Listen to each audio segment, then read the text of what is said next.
Imagine working your way up in your career, finally hitting a six-figure salary like 120,000 a year. You're probably thinking, I've made it. But what if I told you that could be one of the worst salaries to earn in the UK? Because when you hit that level, something sneaky happens. You start losing money in ways most people don't even realize. Stick with me because in this video, we're getting into the hidden tax traps, childcare allowance, and why earning more doesn't always mean keeping more. Chapter 1, why everyone's talking about 120k. Many Brits have been left fuming after a chartered wealth manager said 120,000 is probably the worst salary you can get in the UK. The video where Philip Panaya is talking about this issue went viral recently, and for me it's just more bad news associated with the UK, our tax system, and to be honest, our country as a whole. But how can you complain about 120 grand? Is it out of touch? And many people have reacted saying things like try living on a minimum wage. Look, I totally get it. But then I came across a few videos on YouTube. Tax experts talking about how you could be better off earning 60k instead of 120k if you are a family with 3 kids, for example. That's why I decided to put my 10 pence in and why I'd done this video. I wanted to see what all the talk was actually about, what the actual problems were with earning a huge amount like 120k. So is six figures actually a trap? Chapter 2, the 60% tax trap and why it's devastating. Here's where things get interesting. In the UK, once you earn over 100,000, you start losing your personal tax-free allowance. Normally, we all get 12,570 tax-free. But once you go over 100k, for every £2 you earn, you lose £1 of that allowance. By the time you hit 125,000, it's completely gone, meaning you're taxed on every single pound you earn. I'm sorry, but I strongly disagree with anyone losing their personal tax-free allowance. What do you think? Are you in the let's just tax the rich or anyone who earns a high income camp? If you are Team Gary Stevens, let me know below and your reasoning for backing him up. Anyway, this creates what's called a 60% marginal tax rate. Let me break that down. Say you get a pay rise from 100k to 110k, that's a nice 10 grand bump. But because you're losing 5k of tax-free allowance, you get hit with income tax on 15k instead of 10k. End result, you keep about 3,800 of that raise. That's it. And that's before national insurance. So yeah, 120k salary, you're keeping nowhere near as much as you think. By the way, I'm no tax expert and nothing in this video should be taken as financial advice. Excuse me. I'm just trying to help you with my 24 years experience as an investor. Chapter 3, it's not just bankers and CEOs anymore. You might think this only applies to investment bankers or tech founders. No, because use of frozen tax thresholds and fiscal drag, more and more ordinary professionals are being pulled into this high tax zone. Doctors, senior teachers, IT consultants, dentists, and as I mention all the time on this channel, many contractors who spend huge amounts of time away from their families can also earn over 100k from my experience. The number of people earning over 100,000 in the UK has doubled in the last decade, and with frozen thresholds until at least 2028, that number's only gone one way, up.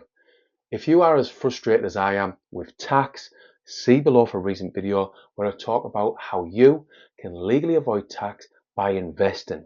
Chapter 4, what about childcare allowance? Now here's the part that hits families hard. If you earn over 100k, you also lose access to 30 hours of free childcare, which fully rolls out some point in 2025. Let's say you've got 2 kids under 5. The average full-time nursery cost is £12,425 per child per year, so you're looking at 25,000-ish just in nursery fees. So your 120k salary, it's getting destroyed by tax, national insurance and childcare. This doesn't apply to me because I have 2 teenage daughters, but I'm still raging because we had to pay for childcare and I feel the pain of anyone affected by these rules. Chapter 5, the entrepreneur's dilemma. Let's talk small business owners. The moment your business hits 90,000 in revenue, you have to register for VAT. So if you're a freelancer or service-based business, your 2 options are add 20% to your prices and risk losing clients, or take a 20% hit to your profits. That's brutal. To actually earn more after that, you've got to jump all the way to 108,000 plus in revenue just to break even on your extra effort. This is why so many entrepreneurs cap their income or seriously think about leaving the UK altogether. On this topic, I understand why people do leave the UK, but I'm not one of them. I still love the UK for all its faults, and I couldn't think of anything worse than leaving my family.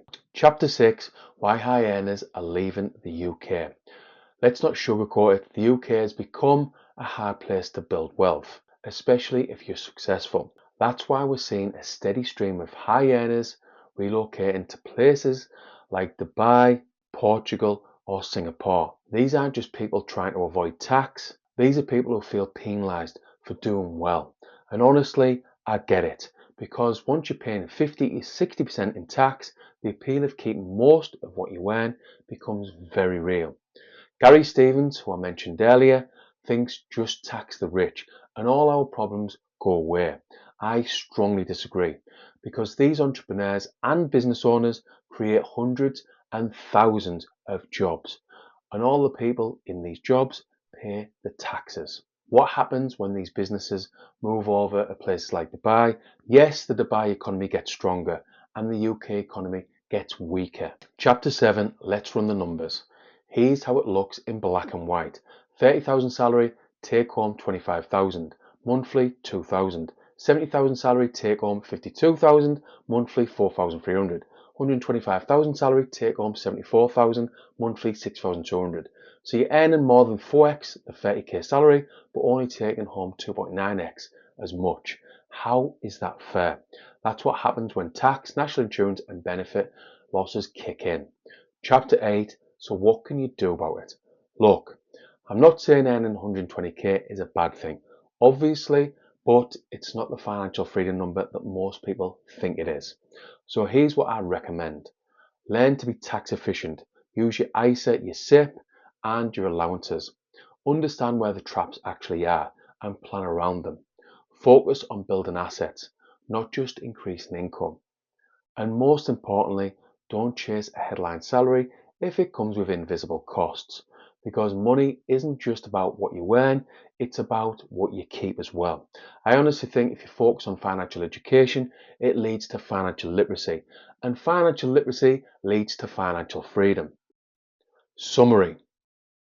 So if you're earning good money or aiming to, do yourself a favour. Learn the system, master the tax rules, use every tool available. I've done a video on this topic, but I wouldn't recommend whinging and moaning about the tax system or the UK government or whatever. The fact is, this won't get you anywhere, and I do believe there is a solution to most of our problems. If you want help and support with financial education, so you can build wealth and make sure you retire comfortably at the very least, or retire early, which should be the goal in my opinion. If this is you, see below for some free resources to get you started. This will help you get started as an investor and show you step by step how I've built 6 figures in 3 different asset classes since 2019. Now, if you've got some value from this video, I'm going to ask a little favour. Obviously, a like or a comment would go a long way. But what would really help is if you could send this video to someone you know who could benefit from this type of info. Maybe someone who's just started investing. Anyway, thanks for watching.